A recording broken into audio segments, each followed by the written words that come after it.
Welcome to the Artist Academy podcast, a place where we focus on the business side of art to help you attract more customers, increase profits, and ultimately live a life of creativity and financial freedom. I'm your host, Andrea Earhart, and as most of you know already, I have been in the process of writing my first book.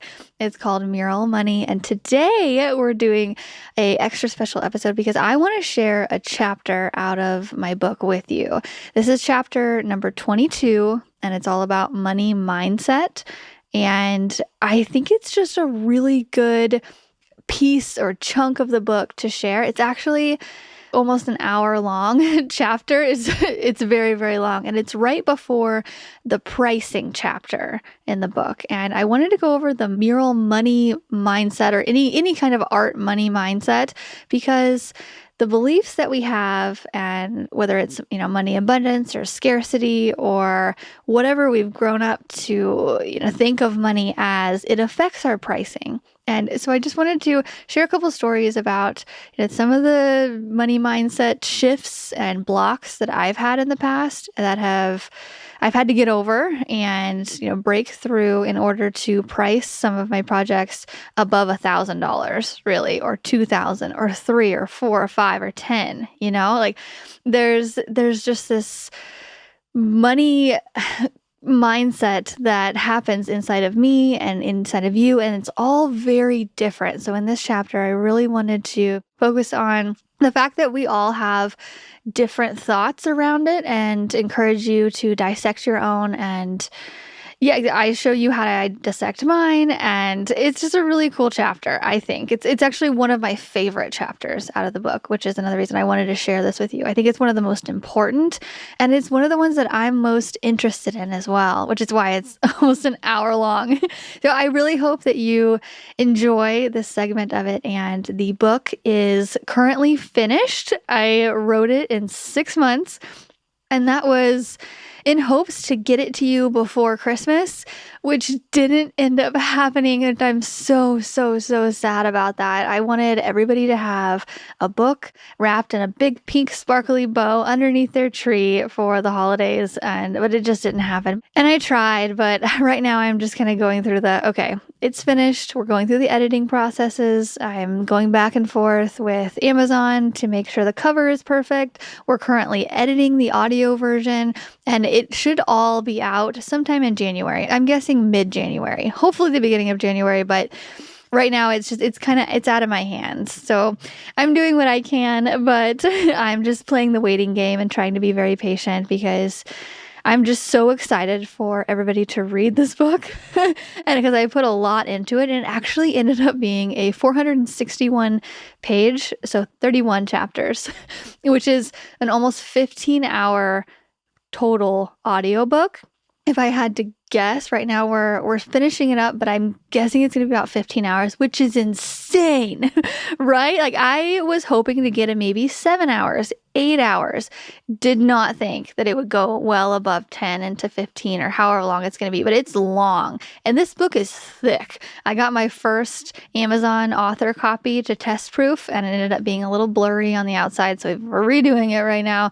But I was holding it in my hand, and I'm like, holy gosh, don't hold anything back. Why don't you? As I was writing, all these different stories, and my fingertips on the keyboard were just flowing. I went through this flow phase of just I have to include that, and I have to include that. And it was just 6 months of obsession, especially in the past couple months leading up to Christmas.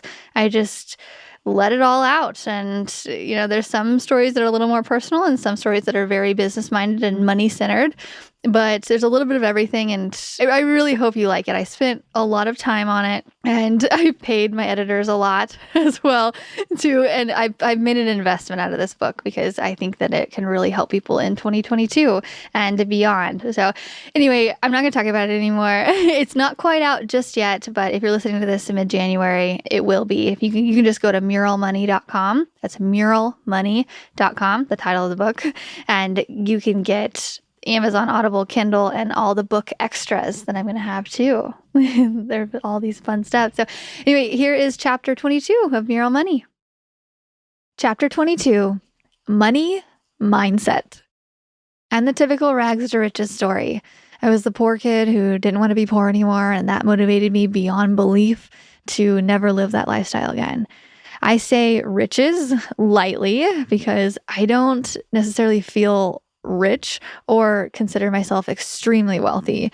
I do feel as though there is no weight from money holding me down anymore, though. I don't care about how much it costs to fill up my gas tank. I actually have no idea. I don't even look at it because it's just what it is. And I'm no longer penny pinching or stressing out about what my credit card statement says each month. I have no credit card debt and I paid cash for my car. And recently we just purchased our dream property of 100 acres in Missouri.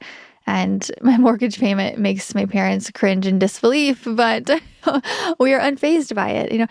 I know there's always someone above you and below you in life regarding finances. And don't get me wrong. I mean, we don't have a yacht parked on our pond or anything, but lately I've hit a sweet spot where I feel content and as though I'm right where I need to be. I'm comfortable. So if life stays exactly where it is right now, if I made no more money, I would be happy. But I often tell my husband, I'm not going back. It's like a joke, but for real. And as an overachiever, and I'm not really sure when I'll stop, reaching for the next level. I'm always going to continue to build.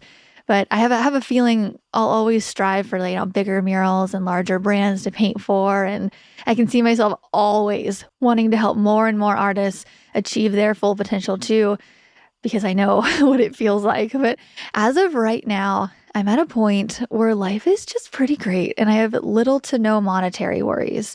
I never thought this day would actually come. Money scarcity versus abundance. So before I share with you how I set my prices and you decide how to set yours, let's talk about money scarcity versus abundance. So, because whichever way you lean when you think about money will affect the way you price. My least favorite money scarcity term is more money, more problems. That phase is absolutely and utterly incorrect, in my opinion, which I think it should be yours as well, but let's go over it. I was once one of those people who thought that growing a business would cause me a world of problems. There was a time when I completely bought into the idea that having more responsibility would equate to having more problems. What I didn't realize is that I would, in fact, adapt and gain more knowledge about how to handle these problems as I went. These adaptations caused it to feel so much less like a problem and more like just doing business. Now I'm not stressed about taking on more customers or doing bigger projects. It's not scary like I once thought it might be. I'm slowly growing and you'll do the same. I'm sure of it. There's no need to be scared of success if that happens to be a thought in your mind. Sure, if you're a scummy person or too lazy to prepare and educate yourself, then you'll definitely have a lot of problems when starting a business. In general, even for those of us still trying to figure it all out, money does not equate to more problems. In fact, money helps solve problems. For example, if something breaks, like your car, money can fix it. Having that extra cash in hand makes the accident a lot less harmful to my sensitive, worrying brain. For me, making money was always about obtaining freedom and security. I wanted to be able to buy any plane ticket anywhere in the world and jump on it without my job holding me back. To be able to do that would mean that I had earned true freedom. Freedom also comes in the form of security. I like to know that I'm covered if something unexpected happens. Sometimes my brain conjures up, dramatic stories and I worry about my house burning down or getting into a car crash or having a crazy medical bill, all of those things that could cause a financial burden. It's nice to know that it can be paid for if anything catastrophic happens. Obviously, insurance helps with that, I realize, but it makes me feel secure that I'm able to handle it beyond what insurance may cover. If something big happens, I feel secure knowing that a financial hit like that wouldn't add any monetary stress to my life. I enjoy the mental peace that financial security gives me. I also want to put myself in a position to support my mom when she's older. She's made it pretty clear that one day I'll need to pay her back for being an amazing parent. I'm not being sarcastic here. She has done a great job raising my brother and I. My brother has his master's in chemistry and works in the cancer research lab in St. Louis. So she's pretty proud that neither of us have gone to jail yet. I hear a lot of people say, I have no interest in being rich. If that's you, then I have a couple questions for you. Do you like the idea of maybe helping your children with college or your future children? Would you maybe one day, like to hire a nanny instead of, sending your kids to daycare? Or would it be nice to have, someone come into your home once a week and clean your entire house and fold your laundry? We have that, and it is freaking amazing. I am never going back. I would say that should be like number one on everybody's list. Hire a house cleaner that folds your laundry. Oh, it doesn't cost that much either. Like I think we pay like $200 a month to have our house cleaned like twice a month. Anyway, would you like to come home from work and relax while spending quality time with your loved ones? That, your house isn't a wreck, so you don't have to spend time with that. Would it feel good to completely pay off your house and car? Would you like to be able to take a vacation, maybe away from home, but maybe a couple times a year, maybe 2, 3, or 4? Let's dream big. Would you like to bring your family on vacation with you? Like, it can add up. Would you like to help your parents out with retirement when they are elderly? Does giving back to the people who have helped you the most sound appealing? Would it make you feel secure to be able to prepare a big nest egg for your own retirement? If you answered yes to any number of these, then I'm not convinced that you don't care about wealth. If you answered no to all of them, then you might be in denial. But I understand how incredibly privileged we are to even be able to talk about the ability to achieve these things. I've never experienced what it's like to be physically hurting because of the lack of money. We've always had food and clothes, and that's more than the 9% of the world that lives in extreme poverty, living on less than $2 per day. There's always someone above you, someone who makes less. And yeah, so I realize that this is a very privileged conversation, but let's jump back to the whole growing up poor thing. My little brother and I primarily lived with my mom in a trailer that she bought after she and my dad separated. I was just 5 years old at the time, and to talk numbers, I think my mom made a bit under $30,000 per year to support all three of us. And first, I need to say that I never felt like I was missing out, on anything as a kid, just because my mom didn't buy me lavish things. Actually, in grade school, I felt spoiled because I felt like my mom was going above and beyond for every birthday and Christmas. Plus, I knew that I was far from being the poorest kid in my class. By comparison, things weren't that bad. I did know that money was tight. I knew not to ask for things at the store because my mom's answer would be, no, we can't afford that. And I remember the year my mom got a raise that took us from free lunches at school to reduced lunches. I had no idea what this meant until my mom explained that I make too much for it to be free anymore. I had no idea until then that free lunches were for poor people and reduced lunches were for the people barely making it. From then on, I remember taking a mental note when the kids in my class would hand in checks to the lunch lady to pay for a semester's worth of lunches. I remember thinking like, wow, I bet their house has stairs. And that was my rule for being rich. If your house had stairs, then you were living the big life in my mind. We did the free school lunch thing, but my mom, she never accepted any other type of handout or government funding. The words food stamps were not in her vocabulary, and she reminded us often that we had it much better than what she had growing up. And I just want to say, this does not denote anybody who maybe grew up in a family that did take it. My mom just did not want to take handouts, and I ended up taking that on, actually, as I grew up too. I wanted to do it all myself, and yeah, that's a whole nother thing. But in late elementary, I remember everyone choosing an instrument to buy and learn for music class. It was expected that we would play at the concert at the end of the year at my school. And I remember the cost of the instruments being incredibly high to purchase of what I thought at the time. And I knew it wouldn't sit well with our, one income family budget. I told my mom that I wasn't interested in music and I did not want an instrument. I remember she asked, "Are you sure?" My mom was trying to gauge my interest level for herself, but I reassured her I did not want to play an instrument. I remember then she said, "Oh, good. Those things cost so much, and then they just sit unused after you're done." She was likely right with her position. However, I was lying. I was interested, but it wasn't worth the financial burden in my eyes. I didn't even want to ask for it. I didn't want to put that on her. I still don't know how to read music. However, if I really wanted to go out and learn an instrument at this time, I could. I don't blame my mom in the slightest. I'm very lucky to have a mom who cares as much as she does, and she has pushed me into every other sport and academic program available. I use this music story as an example of the kinds of decisions I grew up making with a money scarcity mindset.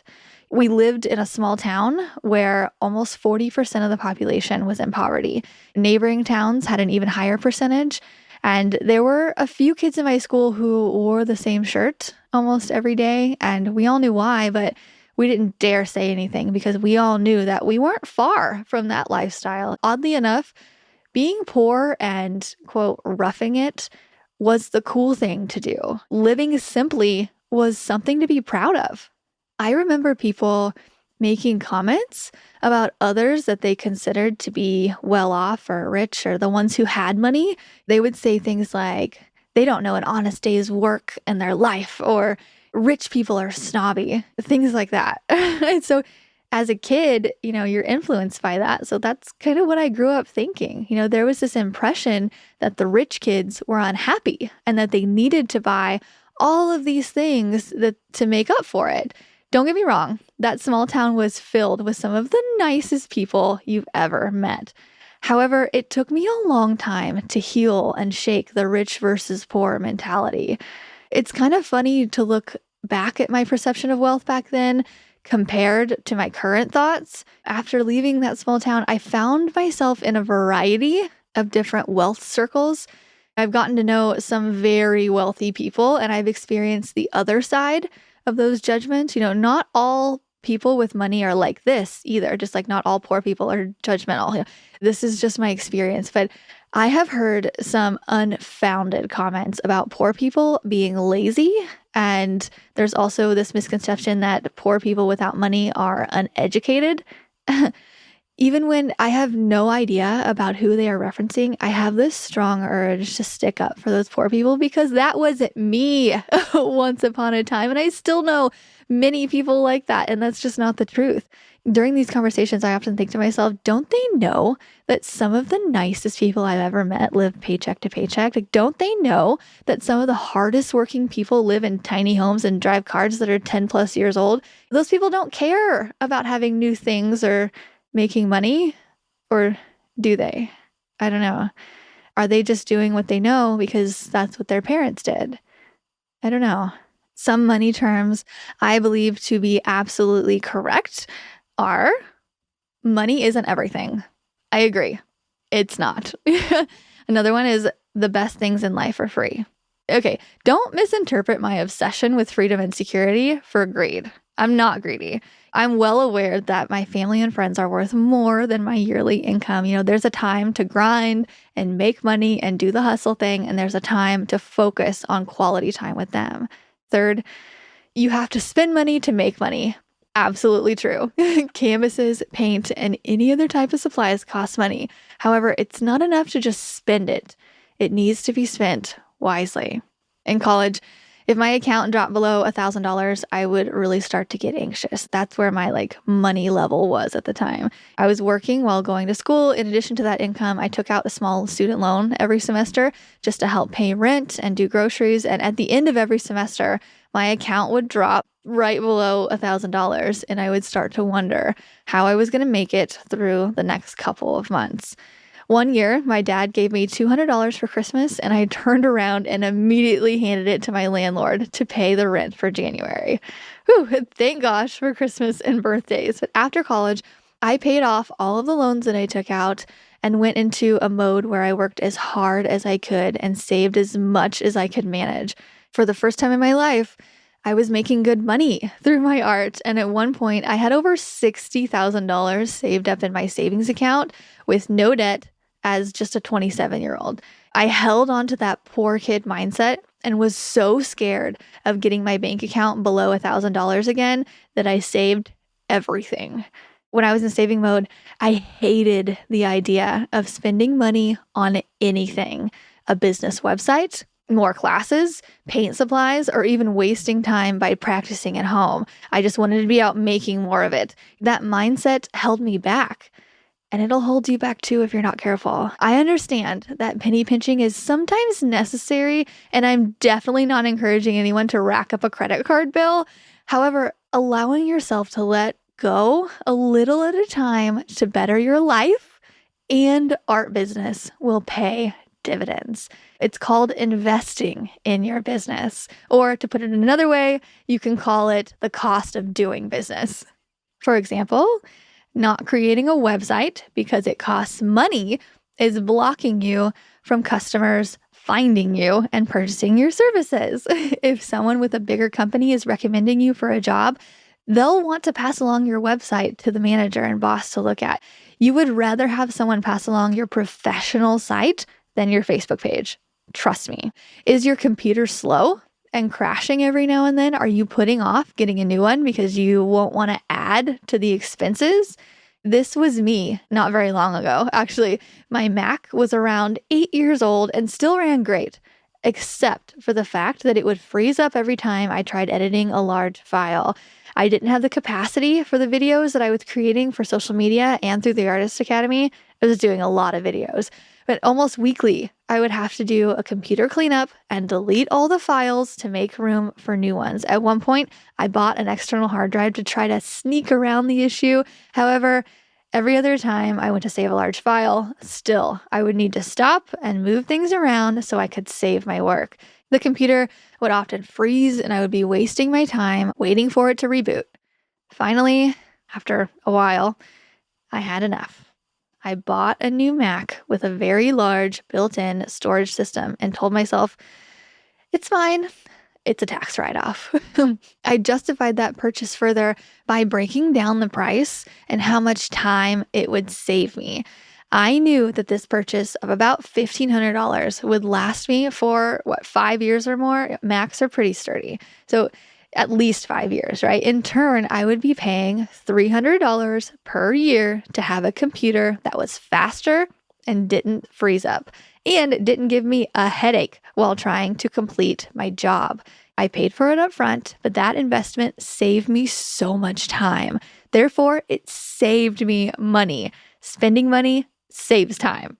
So to further my point, I was making about $85 per hour at the time of the computer purchase. And to further my point, I was making about $85 per hour at the time that I purchased this new computer. I would have only needed to work 4 hours per year to pay for that computer. That's it. Those 4 extra hours would have likely been wasted anyway, waiting for my old computer to reboot if I hadn't, purchased a new device. But more importantly, it just makes it easier to do my job and make more money. How many hours would you save by purchasing a projector? How many hours would you save by sketching on an iPad rather than with a pencil and paper? Let me tell you, that undo button on the iPad, life-changing. Saves so much time too. Would buying a phone with a decent built-in camera make your videos higher quality? Sometimes investing in what will save you time and help you step up your game is well worth it in the long run. I'm not saying to go out and buy the newest upgrade every year. Simply ask yourself, will this expense make me money in the long run? Or will it save me time? Or will it keep me from getting a headache? Will it help me love my job more? Which will, in turn, save money. If the answer is yes to any of these, then just go buy the dang thing. You'll make it back later. Eventually, I've slowly let go of this money scarcity mentality, although I would much rather save than spend any day. I know that my earnings flow freely in and out of my bank account. This allows me to live my life to the fullest with the most experiences. That's the money abundance mentality. Money is something I earn to use to better my life or the life of those around me. Recently, I've shed the money mentality block of ordering the cheapest item on the menu when I go out to eat. Have you ever done this? So when you're at a restaurant deciding what to order and you have a few options to consider, do you choose the cheaper choice? I would. I would pick the cheapest thing every time. Like, at least I had to like it, obviously. If I wanted the more expensive dish a little bit more, I would rationalize it in my mind that choosing the cheaper option meant I was saving money. And the idea of that tasted good. I don't know. Yeah, it's money scarcity mentality runs deep in me and maybe, so let's try to maybe like unblock those. But Ryan has played a big part in helping me break through this mental barrier specifically, amongst other roadblocks. One day I told him my food expense rationalization and he thought it was ludicrous. Keep in mind, he came from like a upper middle class family and like his family is so great, but he's never really had like the money block thing. So I love to run my ideas past him. But I remember he said, "Oh, just get the thing you really want. It's only what, like $8 more?" He was right. If I took $8 out of my savings, it wouldn't make that big of a deal. The joy I would feel from eating something that I loved rather than something that was just good enough would be well worth the small splurge. I volunteer with Big Brothers Big Sisters every week, and I don't stress anymore about buying my little dinner too, along with mine. Like, I'm not hoping that she picks the least expensive item on the menu either. So I know that I've earned the right to do whatever I want with the money that I work hard to earn. It's taken me a long time not to cringe at the restaurant or grocery bill. Now I can buy a meal for someone else and not care about what they're ordering either. I feel silly even saying this, for so many to hear, but I know that it's important to share my journey, and I'm wondering if you had those same blocks or something similar. I've had to make small mental jumps like this as I've grown, and it has spilled over into my art business. Do you have any thoughts or past experiences causing you to have a money scarcity mindset? Let's dig deep here. Did anything happen, maybe when you were a kid or a young adult, that made you think of cash differently? Everyone has their own life-altering experiences. Maybe your money blocks are coming from the examples that others have set for you over time. Does it sound like a really strange idea to make more than your parents? Could you possibly make more than the people who have loved and raised you your entire life and you've looked up to? It's strange for me to think about making more than the people who have nourished me at a young age. And it was really a weird year when my annual revenue not only surpassed one of my parents' annual salaries, but both of them combined. I almost felt like I didn't deserve it because I know how hard they work for it. I've had a money block that had to do with being young as well. It seemed wrong for me to raise my prices above the older artists in the industry. The only $100 per hour artists I knew were the ones in their 60s. I didn't feel like I deserved to be at that level until I at least doubled my age. If we're being honest, some of the older artists, they're better at painting than I am too. Of course they are. They have more experience. I thought that I could never raise my rate above someone who had more experience than me. But I've learned that I can, and I did. I was supported by Ryan constantly nudging me to raise my prices, and I also did it based on demand for my work. I've had to do my own mindset, work around being okay with wanting to make money as well. For a long time, I was fearful of people labeling me as greedy for wanting more.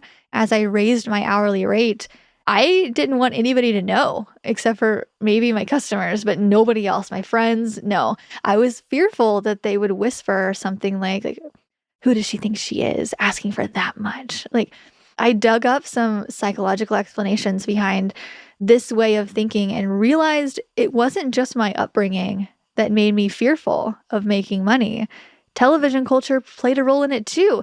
cartoons even added to this insecurity. If you think about it, what about Cinderella? She was the nicest and most genuine person. She had nothing, while her stepmother and wicked stepsisters had everything, along with a very bad attitude.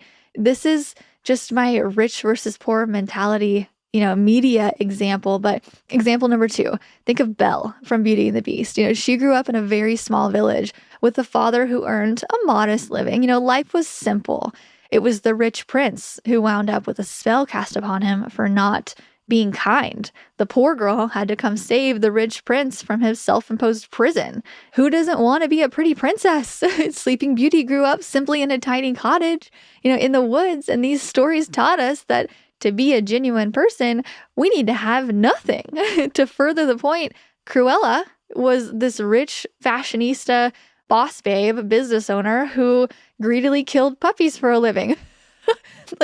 Thankfully, Disney recreated the remix of the character. Props to them on that. But we could just sleep our way to the top, like the character in Pretty Woman. The luxurious Kardashians have been painted as dramatic, spoiled, and snobby because that's what gets views. Women especially are taught that money equals being a diva. Certain shows have painted the rich versus poor, mean versus humble picture in our mind. And don't even let me get started on the damsel in distress concept. The idea that we should leave the money making up to the men. No thanks. I'm not saying that men have zero issues with finances, guys. This is not an attack on you. We all have those memories and perceptions about money that we unknowingly stash away into good or bad categories. Perhaps someone borrowed cash from you and never gave it back. And now you have the money mindset that keeps you from being open or even talking about your finances with friends. Maybe you've made one bad financial mistake by racking up a credit card bill in your adolescent years and your credit score took a hard hit. And that one mistake could have shifted your mentality about your worthiness to possess money. As such, you may be preventing yourself from reaching success. If you can learn to paint, you can learn to be good with your finances. Let go of it. Maybe you grew up with a silver spoon in your mouth and people constantly reminding you of your privilege did some damage. This can also create a money block that prevents you from acknowledging your successes and taking pride in your achievements. There are many people who feel as though they can't be proud of themselves because they've had some kind of help along the way. A money scarcity mindset isn't just for us poor kids. It's for everybody. I used to talk badly about the kids whose parents paid for their college as if they were any lesser for it. I was so annoyed at the fact that I had to work a bit harder to achieve the same thing. I obviously thought that I was more righteous for doing it all on my own and being able to take all the credit for my success. Yeah, newsflash, ultra independence is a survival mechanism. People who grew up feeling as if they were abandoned or forced to do it all on their own grow up to be untrusting of the abilities of others. While it's a good thing to be independent, sure, it can also hold someone back if it's taken to the extreme. I once heard the saying that went something like this, or this is how I perceived it in my mind. A person who sees themselves as helpless and asks everyone else for permission is considered to be weak. A person who does without asking permission and needs no help is to be considered able, right? On the other hand, however, the person who knows what needs to be done and allows others to help in the process is amongst the smartest of them all. Ugh, I feel like I was being attacked when I heard that. I was like, oh my gosh. I'm sure the original quote is said quite a bit differently, but this is how my mind remembered it after some time. And this is just really stuck with me. When I first heard, I was like, my entire, I can do this all on my own mentality was being ripped apart. Accepting help from my art business in the form of constructive criticism and shifting my money mentality has made all the difference. Think about the negative thoughts you've had around money and success, and then let them go. Dig them up for a bit, and then say bye, forgive them. For me, it was recognizing the why behind my actions that helped me begin the process of letting go of my inabiding beliefs. For some, it might take quite a bit of time and practice to exit those beliefs. However hard you need to work at it, just do it. Ask for help with it if you need to. Say the opposite of your negative thoughts out loud to block out those bad ones. There's no room for money scarcity where we're going. The car is packed, and those thoughts are not going to hitch a free ride in our memory anymore. Getting rid of the money scarcity thoughts is what makes room for the money abundance mindset. We can't introduce a new positive thought process into a mind that believes otherwise deep down. Kick out the negativity to make room for the positive. Tell your negative thoughts that the rent is overdue and it's time to go. Do you believe that you can make $100,000 as an artist one day? Like, really? Do you? If you do, then you're more likely to take steps towards that goal. If you don't, you're probably just going to sit around and make excuses about why it can't happen. I have an eye-opening story from experiencing firsthand this type of thought process. One day, I was chatting with a friend who happened to be a financial advisor. We were talking about the possibility of acquiring life insurance, although I did not buy the package he was selling, but I did enjoy our chat about money. He was asking me where I was financially currently and where I wanted to be in the future. I confidently stated that I'll make a little less than 40K this year, but I'll be at 100K next year. This was very much wishful thinking at the time. I had no exact plan for how I was going to achieve that 100K goal the following year. I only had the thought that if other people could make 100K, making art or doing anything, then I could too.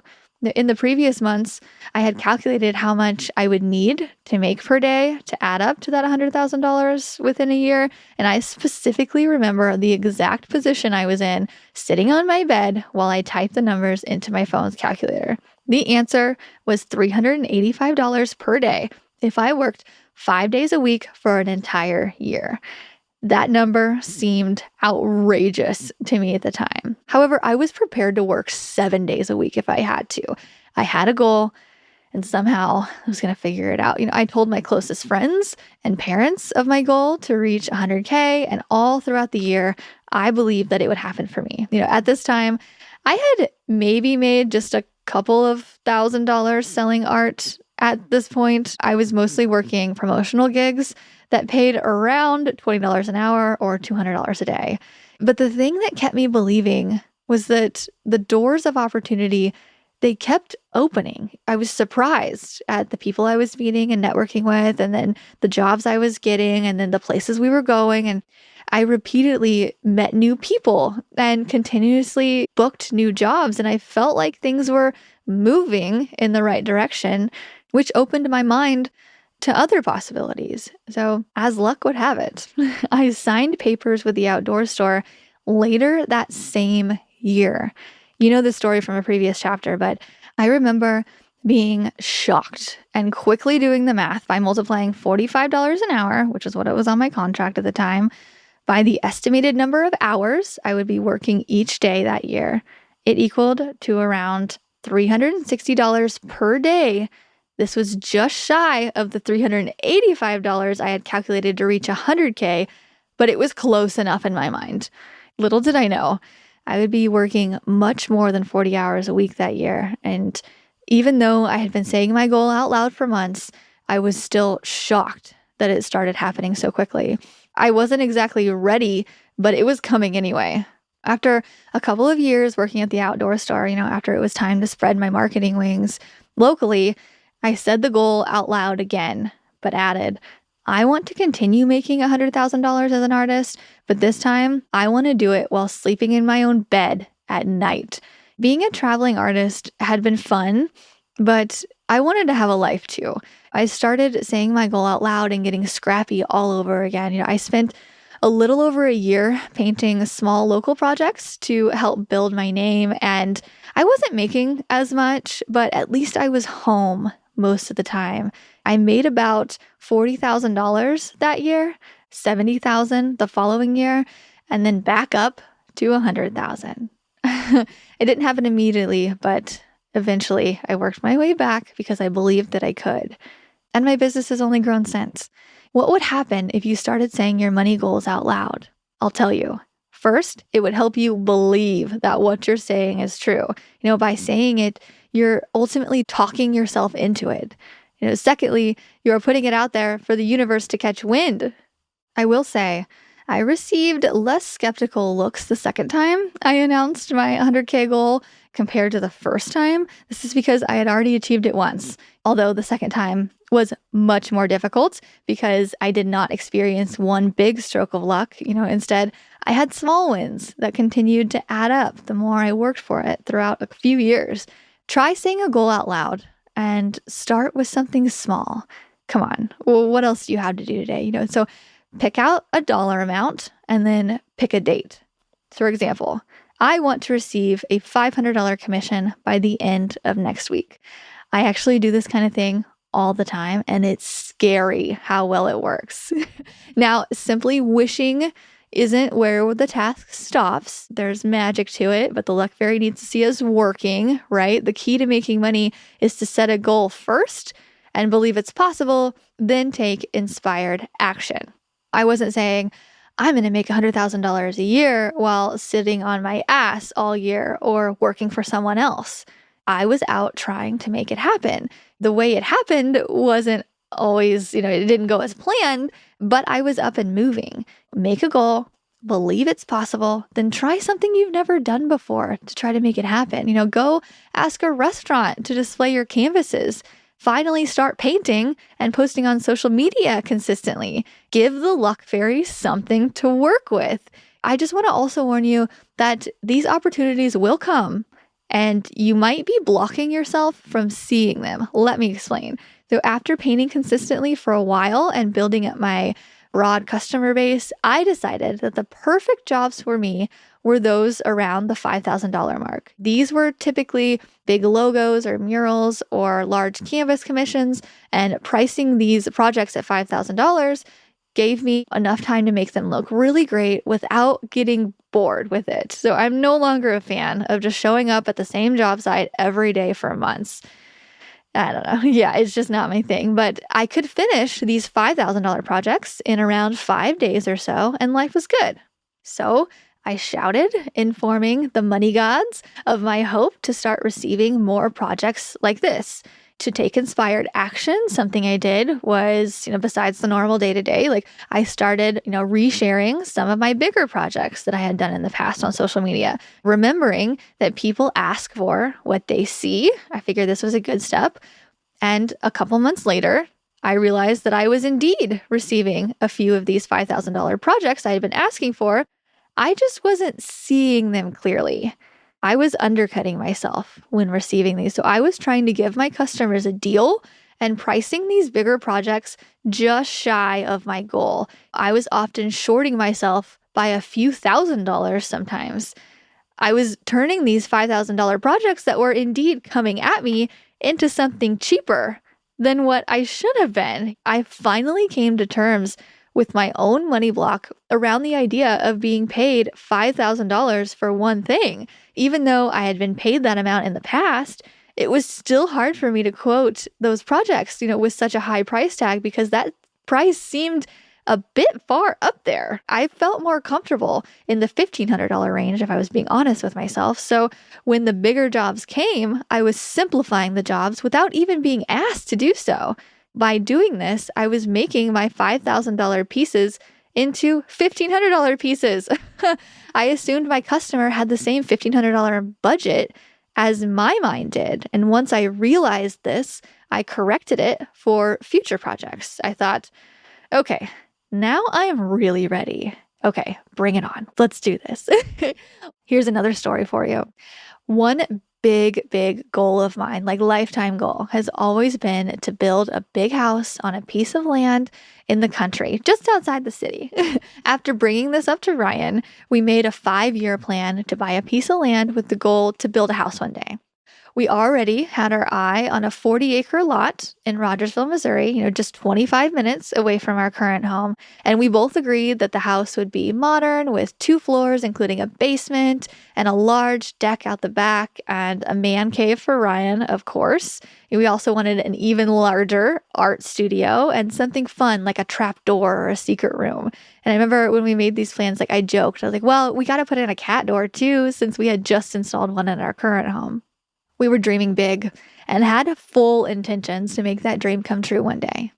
We were planning to spend a little over $1 million on this property and new home. And the idea of that made my head spin. But we had time. Like, we were playing the long game. I am fully invested in the long game. So I put the house, including the new art studio, on my vision board. I also added it to my Pinterest board, and I even made a mock-up of the floor plan. I was so excited. I was so obsessed. I shared the floor plan with my friends and my family, and even I put it on my social media stories. I was just like, oh, I'm so excited to one day be able to do this.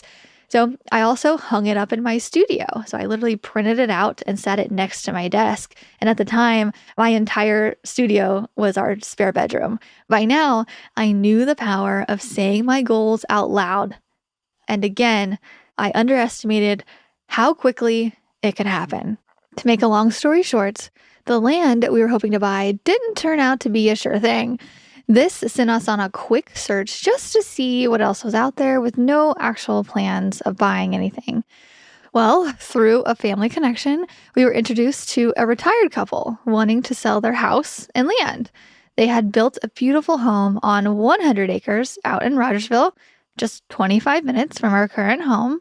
And this house happened to be built with 2 floors, including a basement, a large deck out back, and a man cave, of course. It also happened to include a very large empty space where I could turn it into an art studio. Also, it had a secret room under the stairs and a cat door. It was just as we planned, with a price tag of a little over $1 million. I thought, wait.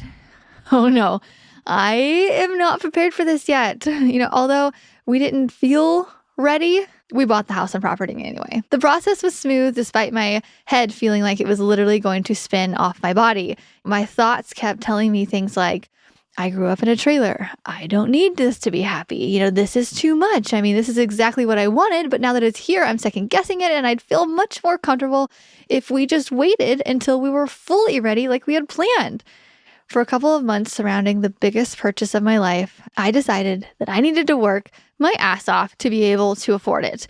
In my head, there was no way I could have an easy work life and still be able to pay a mortgage like that, despite the bank already having confidence in us and Ryan's constant attempts to calm me down.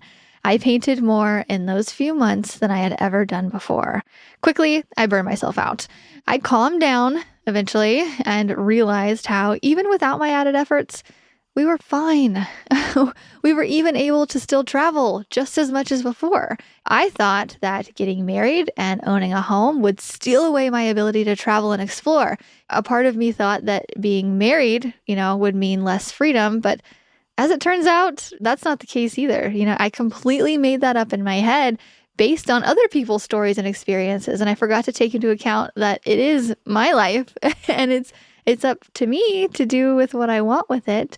And I wanted to continue to take 2 months off out of the year, to get away and explore. And I've been doing that for years, and I still have no plans of stopping. Buying a house didn't change that. Getting married didn't change that. Like, nothing has. And after exploring around 40 countries so far, I still have a bucket list of places that I absolutely must see before I die. Egypt, Argentina, and Norway are just a few, and including every single country in Southeast Asia. Thailand is my absolute favorite, if you're wondering. They say money can't buy happiness, but we're pretty freaking happy with everything right now. And I mean, we were happy in a small house too. However, that happiness level has escalated a bit, if I'm being honest, since we've made the move. And I'm saying this despite the money scarcity voices still in my head saying things like, you can't say that kind of thing out loud. You'll seem materialistic. When these thoughts pop into my head, I combat them by saying out loud, I am not. I am just happy, living my own life on my own terms. Oddly, sitting in a big studio helps expand my brain to dream even bigger. And I don't mean this in terms of like purchasing a bigger studio or bigger home, but more in relation to the art that I'm creating. We were barely moved in when I had the idea of hosting a mural meetup where members of the Artist Academy could stay with us and learn to paint. We had this giant space that we were about to purchase, so why not fill it with artists? Right? I mean, 30 artists showed up to help break in our new home, and we painted a mural project together in the next town over. Like, that's pretty cool. I mean, why do you want to make money? Be honest with yourself. Is it to afford nice things and wild experiences? If so, that's fine. Or does the idea of making more money per hour and ultimately working less sound tempting? I've met artists who want to paint just one mural a week to replace their desk job. It's possible. Murals are very profitable. Maybe your dreams are extremely different from mine. Whatever they may be, let's get rid of the money scarcity mentality and welcome the idea of wealth into our lives.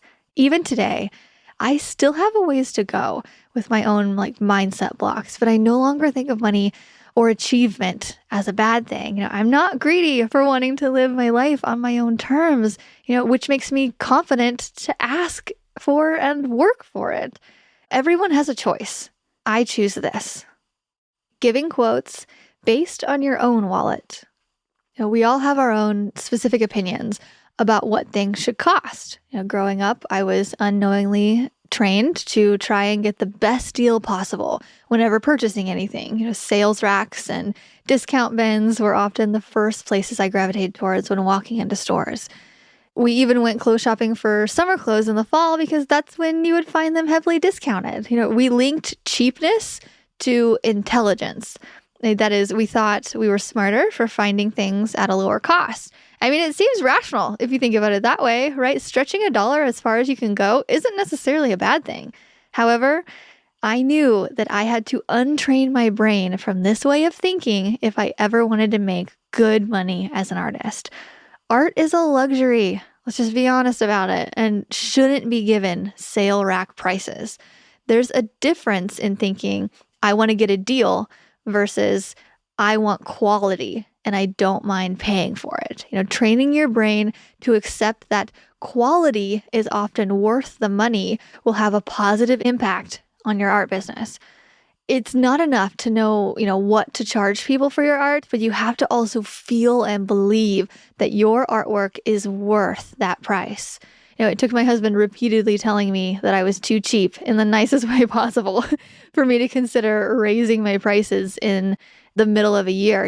We would compare the cost of what his business spent on office supplies to my mural prices. It took a while for me to understand, but I'm thankful that I had him in my ear pressuring me to charge more. So now I want to be that little bug in your ear.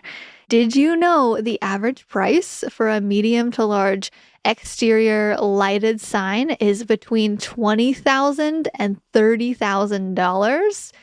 Average price. The smaller ones come in at around 10 grand if you want to go small. But this does include customization and installation, and many businesses pay to have these signs outside of their buildings. I mean, they're going to last for basically forever.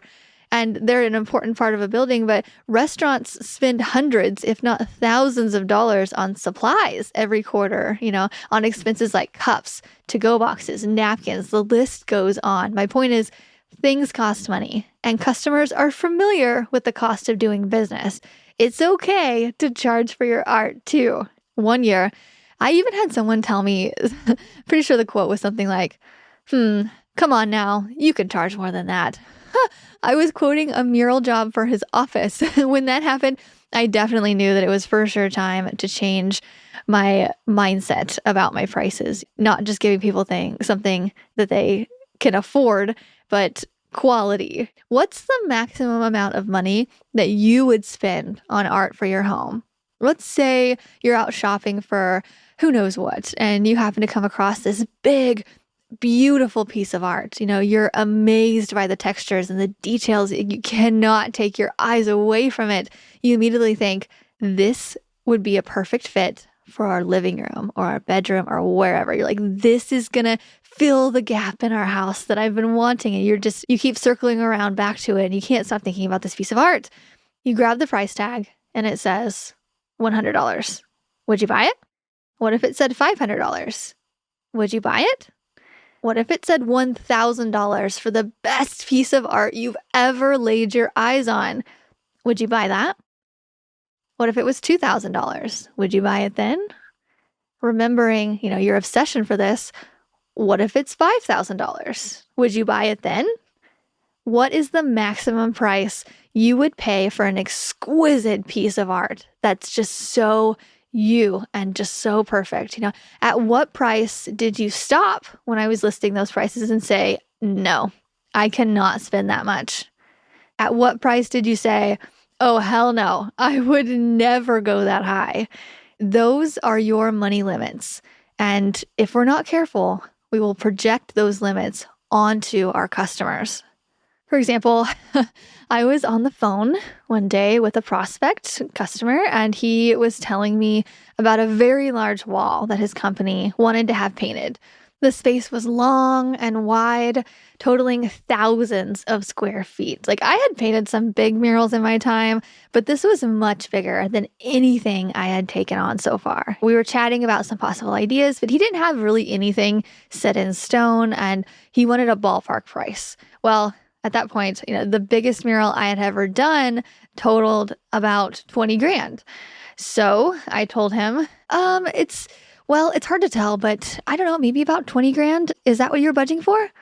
He quickly replied, oh gosh, I don't even need to get approval to spend 20K. Let's go much higher than that. I want detail with lots of elements. And if we were chatting in person, he would have seen my eyes grow wide. He was talking about a possible 6-figure mural, and I couldn't fathom it. My mental limit at the time was 20 grand, and I was about to get stretched well past that. Still today, I find myself wanting to give my customers the best deal possible based on my own wallet. I want to make enough to live comfortably, but not so much that I feel as though I'm overcharging. There's been a few times where I would have, I've given money back if I finished a job early. I'm not advising that you do that. And I try not to let myself do that either anymore.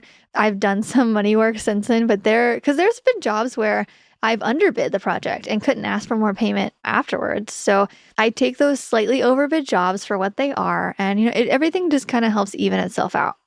I also do not agree with the idea that we should charge people more if they have more money. So charge rich people a whole lot.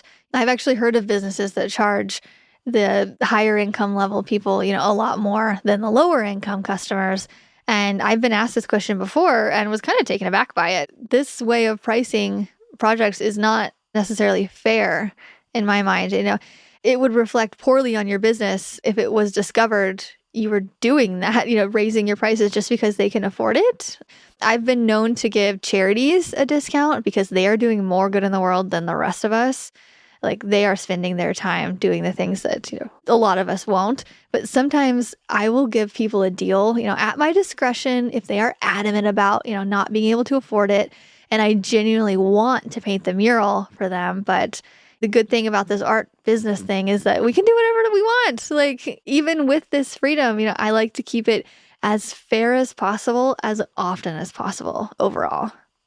Price progression. Let's talk numbers. To give you an idea of how I've progressed over the years when it comes to pricing my artwork, I'm going to give you a breakdown by year. Year number 1. At the age of 19, I changed my major and enrolled in art classes at Missouri State University. The first painting I ever sold was to my friend's grandmother. She commissioned me to paint a photo from her Hawaii vacation and paid me $75 for it. I was so excited. Year 2, so age 20, I sold a class canvas project for $300 to my first grade teacher. Thank you, Miss Surprise. That's her last name, Miss Surprise. It's the best last name. So years 3 and 4, I continued taking art classes in college, and I started doing promos for $20 an hour. Thought I just hit the lottery. And I was also very much taking full advantage of being a college kid and partying as much as I could handle. Year number 5, I was fresh out of college, running a promo business and painting on the side. My mural rate was $30 per hour, and I received my first few logo commissions. I was over the moon excited about any opportunity. Year 6, After painting a few things for customers around town, you know the story, I signed contracts with the outdoor store to start traveling, painting logos and lettering. I negotiated $45 per hour, and this was my first year as a full-time artist. So 6 years later. Year 7, I was working 60 plus hour weeks at different locations all over North America for the outdoor store and learning as much as I could during that time. After painting full-time for 2 years, I renegotiated my contract with the outdoor store for $57 per hour. I tried for $75 per hour, but they denied my request. You know, they were probably right to deny it because I still had a lot to learn at this time. Year number 9, as work with the outdoor store slowed down, I started spreading my marketing wings locally to try and branch out to other customers. I set my rate at $500 per day, but I really just painted anything for anyone at any price. I painted a lot of free and low-cost art that year, trying to, again, build up a positive reputation around Springfield. So year 10, business started to pick up. You know, that free stuff started to eventually pay off. My name started to get around, and I set my rate at $75 per hour. I was getting fairly steady work, and I was getting much faster at painting. So this seemed all right, although it very much seemed like a stretch. Going from $57 per hour, which was about $500 a day, and then up to $75 so quickly felt very strange. But this is the rate I had asked for from the outdoor store, but was previously denied. I really enjoyed setting my own hourly rate based on demand and speed rather than asking someone else for permission to do it. Lesson learned. If you want to set your own rate, be your own boss. Year 11, business was busier than ever this year, and I raised my rates to $85 per hour. Around this time, I decided to start a podcast called the Artist Academy Podcast to help give advice to other artists. Year 12, I raised my rate to $95 per hour. I was booked 2 months out with no signs of slowing down. I continued podcasting and mentoring other artists in the academy. Year 13, I raised my rates to $100 plus per hour and was booking 3+ months out. After growing my own art business, helping many Artist Academy artists go full-time, and interviewing over 100 successful artists on the podcast, I thought it was time to possibly start writing a book. Entering year 14 on my birthday, October 18th of turning 32 years old, this book became available for pre-order, and I truly believe that the best is yet to come.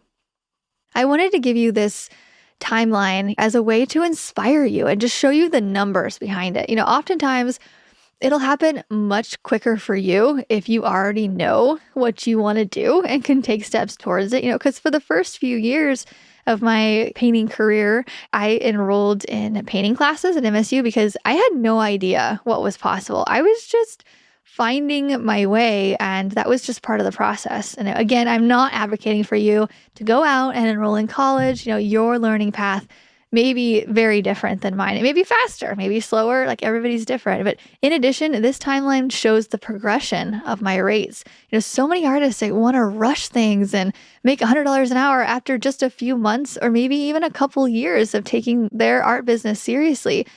It just typically doesn't happen that way, but it will eventually. So also, if you talk to anyone in year 10 of working for themselves, they're generally doing pretty well. However, if you were to talk to them in year 1 or 2, they'll likely give you a different story. So I hope this timeline helps give you an insight into the numbers behind mine. And that's it. That is chapter 22 of Mural Money. And I hope that it got you thinking and it got those wheels turning and maybe helped you reveal some of your own money blocks so we can all move forward and we can all work on our pricing this coming new year. And we're going to give it our all. I have a couple special things coming in January 2022. So after writing the book and after I got that off my shoulders, there were so many things I wanted to do that I just kept saying, okay, after the book, like all between cooking or, you know, doing any special projects or Netflix or anything. I was like, okay, I will do that after the book is done. And now that it's done, I get to focus on other things. This project that I am going to be working on in the Artist Academy, it's going to be some kind of up-level experience. Right now in the Academy, it's $32 a month, and it's designed to help artists basically just get started in the art world, with murals, with prints, with all the things. I want to help artists go from 0 to 100K. Right? I want to help them build a website, just the basic stuff to get them going and to help artists out in the first couple years of, trying to make this art thing work, because it can be very frustrating. So we have a community and we have all of that. But this year I want to offer some kind of up-level experience, and I'm still working through it. I'm still trying to figure out how I'm going to do it, who's going to be involved, and all of this. But my vision is to have a small group, so maybe less than 10, that I meet with, and we talk about really up-leveling in 2022, especially in the first quarter. And I would like to meet with them and just discuss things like money blocks, but make it a more personal level. So in the Artist Academy, how it is right now, it's group coaching, and there are some that I talk one-on-one, and we message on Instagram and in the group and all that. But I want to get on calls with people, and I want to really dissect what's holding them back and why they're not having 6-figure years yet, and why they're not having 5-figure months. Because I know that it's possible for a lot of artists, and we've proven that so far with Lissa and Chelsea and plenty others in the Academy. Like, they've gone from a startup to making these $10,000 months. And that's my goal for this year. I want to help more artists make those $10,000 months, because that is really exciting to me, because I am currently feeling the weightlessness of not having to worry about money as much, not caring about all the little stuff, all the little worries that come with the monetary worries. And I want to help other artists live a creative life and have financial freedom. So that's what I want to do in 2022. And I think a good way to do that is to work with those artists more one-on-one. And we're going to talk about specific plans for their art business and specific next level steps that they need to take. And this is based off of, the journeys that I've took, or, the conversations I've had with other podcasters or artists and all of that. And if I can't help them, I'm going to bring other people in, because as you've listened to the podcast for the past 3 years that we've had it out, it's been almost 3 years.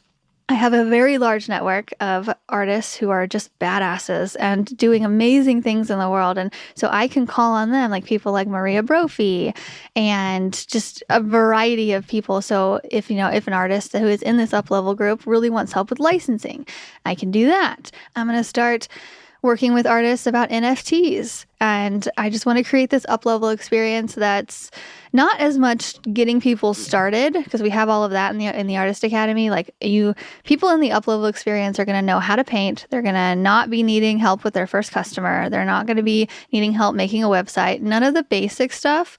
I want to work with the artists who want more. They have got a taste of it. They're booking jobs here and there, and they want more. They want to be booked out 3 to 6 months. They want more money. They want, to diversify their income with different things. Like, I want to work with the more high-level artists a little bit in 2022, a lot in 2022, but also keeping the Academy going, so just 2 levels, so for the artist who needs help just getting up and going, we have the Artist Academy. Super cheap, $32 a month. Like, that's so stupid affordable. And then we'll have the up-level experience. No idea how I'm going to price it. No idea what it's going to look like exactly.